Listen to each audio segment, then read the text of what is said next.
مریم اورنگزیب کی ماں طاہرہ اشرف Holi family hospital میں 8ویں گریڈ کی ہیلتھ ورکر تھی۔ 1990 میں اسے نواز شریف کی ماں کی خدمت کرنے کے لیے 2 مہینے کے لیے بطور نرس پرائم منسٹر ہاؤس بھیجا گیا۔ وہاں وہ نواز شریف کی آنکھ کو ایسی بھا گئی کہ 8ویں گریڈ کی ورکر کو 17ویں گریڈ پر ناقابل یقین طور پر پہنچا دیا گیا، حالانکہ اس کی تعلیم صرف مڈل تھی۔ اس کے نتیجے میں اس نے مسلم لیگ نواز کے ورکر مسٹر اورنگزیب سے شادی کرنے کے لیے اپنے سابقہ شوہر سے طلاق لے لی، جو اسلام آباد میں 10ویں گریڈ کا ملازم تھا۔ اگلے 10 سالوں میں وہ نواز فیملی کے قریب سے قریب تر ہوتی گئی۔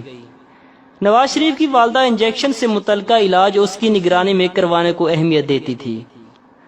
اس کی جائیداد 1 کمرے کے کرائے کے گھر سے بڑھتی ہوئی ایک شاندار 3 کنال کے بنگلے اور 2 مارکیٹوں جن کی قیمت قریب 80 کروڑ اور آبیارہ مارکیٹ میں ایک ڈپارٹمنٹ جس کی قیمت قریب 18 کروڑ تھی تک پہنچ گئی۔ مریم اورنگزیب کی ماں جو اب طاہرہ اورنگزیب بن چکی تھی، اس نے 2011 میں مشرف کیمپ جوائن کر کے نواز شریف کو غدار وطن قرار دے دیا۔ اس کے ثبوت وہ ٹی وی انٹرویوز ہیں جن میں وہ مشرف کا دفاع اور نواز شریف کو بے ایمان سیاستدان کہتی نظر آتی ہے۔ طاہرہ اورنگزیب نے تحریری معافی نامہ لکھ کر نواز شریف سے معافی مانگ کر دوبارہ 2008 میں نواز لیگ جوائن کر لی۔ نواز شریف کی والدہ نے اسے معاف کر دیا اور اس شرط پر اسے سینیٹر بنا دیا گیا کہ وہ دوبارہ کبھی نواز شریف کو دھوکہ نہیں دے گی اور غداری نہیں کرے گی۔ طاہرہ اورنگزیب نے اس بارے میں بطور ثبوت تحریری اقرار نامہ بھی دے دیا۔